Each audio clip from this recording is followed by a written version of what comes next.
नमस्कार बंधुरा मशला टुडे चैनेले आपनादेर सबाइके स्वागत।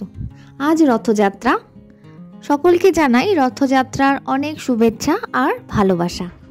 रथयात्रा उपलक्षे आजके आमी शेयर करब रसालो मालपुआ रेसिपि। चलुन ताहले देखे नेওয়া যাক आमार आजकेर भिडियोटी। मालपुआ बानानोर जोन्नो आमी एकटा छोटो साइजेर मेजारिंग बाटिर 2 बाटी मयदा एखाने निये निচ্ছি।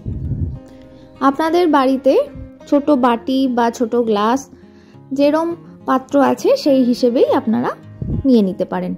आर निये निलाम ओई एकई बाटिर 1 बाटी सुजी। सुजिटाके आमी एकटु ग्राइंड करे नेब, ताहले खूब भालो मालपुआ तैरी होबे। यदि आपनादेर काछे छोटो दाना सुजी थाके ताहले अवश्यई आर ग्राइंड करार दरकार नेই। यदि ना थाके ताहले एकबार ग्राइंड करे नेबेन, ताहले किन्तु मालपुआ खेते खूबই भालो होबे। ग्राइंडिंगের সময় আমি 3টে ছোট এলাচ দিয়ে দিয়েছিলাম সুজিতে। এটা একেবারেই অপশনাল, আপনারা দিতে চাইলে দিতে পারেন অথবা স্কিপও করতে পারেন। দেখুন একদম সফট ডাস্ট তৈরি হয়ে গেছে। এবার সুজি, ময়দা আর আমি এর মধ্যে দিয়ে দিচ্ছি 2 টেবিল চামচ চিনি। সব শুকনো উপকরণ একসাথে আমি আগে মিশিয়ে নেব। আপনারাও বাড়িতে মালপোয়া বানানোর সময় যে বাটি বা কাপ মেপে ময়দা নেবেন, ঠিক সেই বাটি বা কাপ মেপেই সুজি আর অন্যান্য উপকরণগুলো নেবেন। মাপ যদি ঠিকঠাক হয় তাহলে কিন্তু মালপোয়া একেবারে পারফেক্ট তৈরি হবে। এবার অল্প অল্প দুধ ব্যবহার করে আমি মালপোয়ার ব্যাটারটা তৈরি করে নেব। একসাথে পুরো দুধটা ব্যবহার করব না। একসাথে পুরো দুধ ঢেলে দিলে ব্যাটারটার মধ্যে লাম্পস থেকে যাওয়ার চান্সেস থেকে যায়। তাই অল্প অল্প করে দুধ নিয়ে আমরা একটা স্মুথ মিক্সচার তৈরি করে নেব। দুধটা এখানে আমি আগে থেকে বয়েল করে রুম টেম্পারেচারে রেখে দিয়েছিলাম। মালপোয়ার ব্যাটার তৈরি করার জন্য একেবারে ঠান্ডা দুধ বা গরম দুধ ব্যবহার করা চলবে না। খুব ভালোভাবে একটু একটু করে দুধ দিয়ে ফেটিয়ে নিতে হবে মিক্সচারটাকে। যতটা ভালোভাবে মালপোয়ার ব্যাটারটা তৈরি হবে, যত ভালোভাবে ফেটানো হবে, মালপোয়াগুলো কিন্তু ঠিক ততটাই ফুলে উঠবে। আপনারা এখানে দুধের পরিবর্তে জলের ব্যবহারও করতে পারেন। কিছুটা পাতলা করেই ব্যাটারটা তৈরি করে নেব। এখানে যেহেতু সুজি ব্যবহার করা হয়েছে, সুজি অনেকটা পরিমাণেই জল টেনে নেবে, আর কিছুক্ষণ রেস্টিংয়ে রেখে দিলে সুজিটা ফুলে উঠবে আর ব্যাটারটা কিন্তু অনেকটা পরিমাণেই ঘন হয়ে যাবে। তাই দুধ বা জল যেটাই ব্যবহার করুন না কেন, কনসিস্টেন্সি অবশ্যই দেখে নেবেন যে কতটা লিকুইড আছে। একটু লিকুইড ফর্মেই ব্যাটারটা তৈরি করে নেবেন, বা মিক্সচারটা যেন একটু পাতলা হয়, কারণ রেস্টিংয়ে রেখে দেওয়ার পর মিক্সচারটা কিন্তু নিজে থেকেই ঘন হয়ে যাবে। এবার 30 মিনিটের মতন ঢাকা দিয়ে রেস্টিংয়ে রেখে দেব।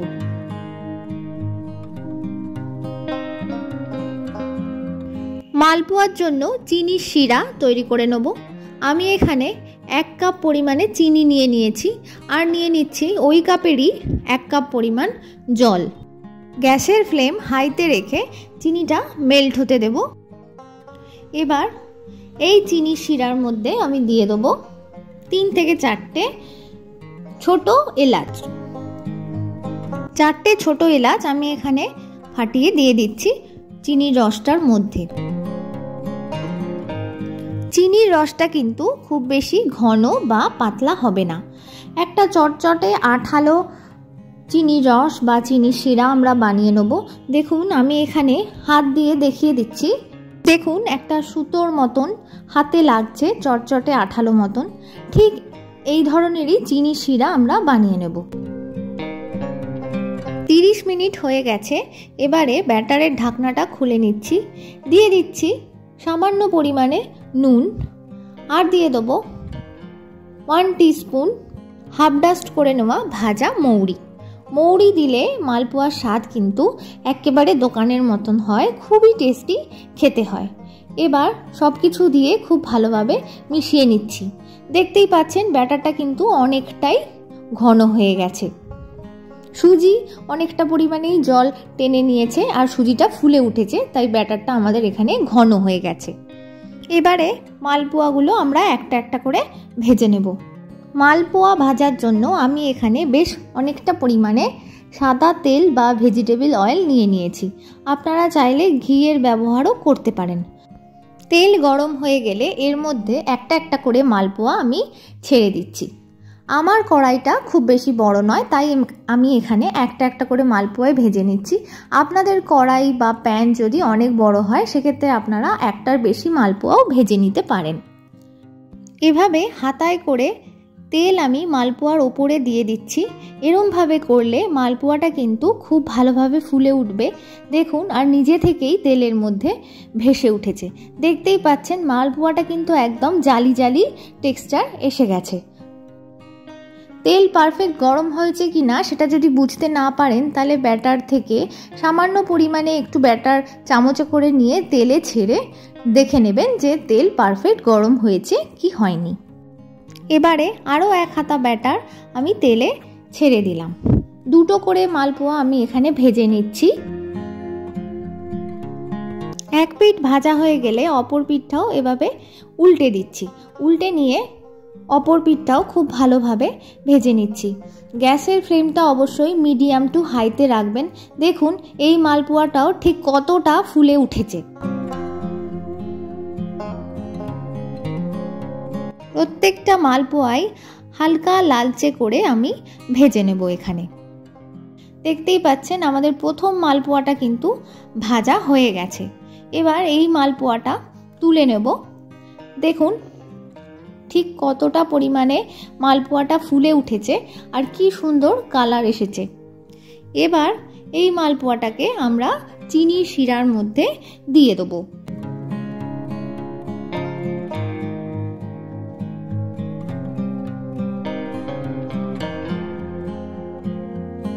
অন্য মালপোয়াটাও আমাদের ভাজা হয়ে গেছে। এই মালপোয়াটাকেও আমরা তেল ঝরিয়ে তুলে নিচ্ছি। যদি আপনারা শুকনো মালপোয়া খেতে পছন্দ করেন তাহলে চিনি শিরার মধ্যে মালপোয়া না ডুবিয়ে রাখলেও চলবে, আপনারা শুকনো মালপোয়া খেতে পারেন। আর সেক্ষেত্রে ব্যাটারে চিনির পরিমাণটা একটু বাড়িয়ে দেবেন। যেহেতু আমরা চিনির শিরা ব্যবহার করেছি তাই আমি 2 টেবিল চামচ চিনি ব্যবহার করেছি ব্যাটারে। আর শুকনো মালপোয়ার ক্ষেত্রে ব্যাটারে চিনির পরিমাণটা একটু বাড়িয়ে দেবেন।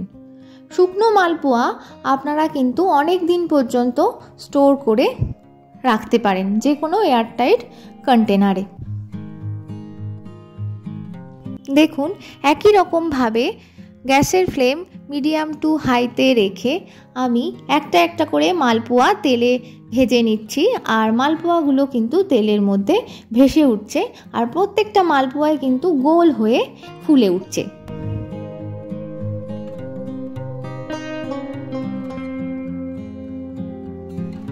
মালপোয়াগুলো আমাদের ভাজা হয়ে গেছে। প্রত্যেকটা মালপোয়াই দেখতে পেলেন ঠিক কতটা সুন্দর রং এসেছে আর ঠিক লুচির মতন ফুলে ফুলে উঠেছে। এবার এই মালপোয়াটাও আমি চিনির শিরার মধ্যে দিয়ে দিচ্ছি।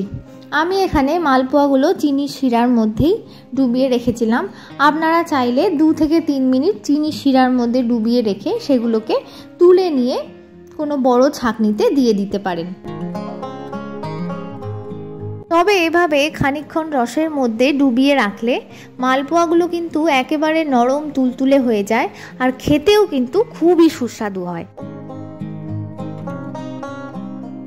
তৈরি হয়ে গেল একেবারে রথের মেলার মতন বা মিষ্টির দোকানের মতন মালপোয়া। রেসিপিটি কেমন লাগলো অবশ্যই আমাকে কমেন্টের মাধ্যমে জানাবেন। যদি ভালো লেগে থাকে অবশ্যই আপনারা বাড়িতে ট্রাই করে দেখতে পারেন। চ্যানেলে নতুন বন্ধু হয়ে থাকলে চ্যানেলটি সাবস্ক্রাইব করার অনুরোধ রইল। পাশে থাকা বেল আইকনটি প্রেস করে দেবেন। খুব ভালো থাকবেন, সুস্থ থাকবেন। ধন্যবাদ।